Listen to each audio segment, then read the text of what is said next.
शिव की भक्ति तो हर कोई करता है, पर यह हर कोई नहीं जान पाता कि असल में एक सच्ची भक्ति क्या होती है, और ना ही हर कोई भगवान शिव से जुड़ पाता है।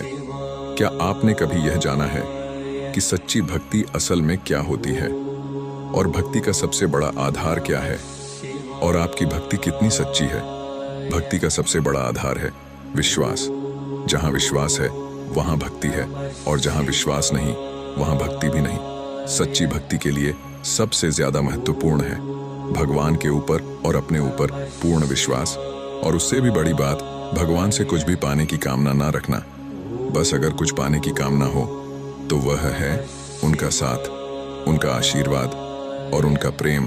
बहुत से ऐसे लोग होते हैं जो कुछ पाने के लिए ही भगवान की भक्ति करते हैं और उनके पास जाते हैं जब उन्हें कोई इच्छा पूर्ण करनी होती है, या उनका समय बुरा चल रहा होता है और वे दुख या तकलीफ में होते हैं।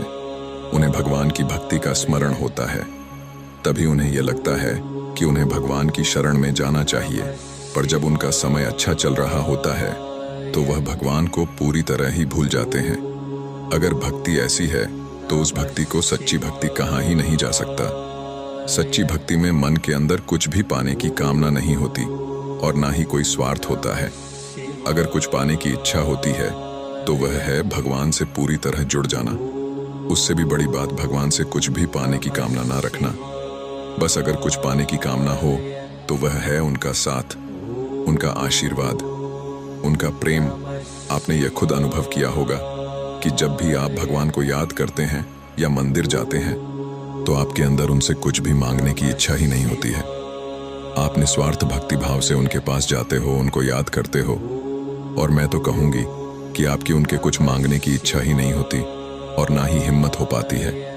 इसी को तो एक सच्ची और निस्वार्थ भक्ति कहा जाता है, जहां बस मन में एक ही इच्छा होती है कि मैं बस ऐसे ही भगवान की ज्यादा से ज्यादा भक्ति कर पाऊं। और जिस प्रकार भगवान शिव भोले हैं, उनका भक्त भी उन्हीं की तरह भोला होता है, जिसके अंदर ना स्वार्थ होता है ना ईर्ष्या। उसका मन भोलेनाथ की तरह एकदम निर्मल होता है। उसको बस किसी चीज से मतलब है, तो वो है भगवान शिव, और उनकी भक्ति आए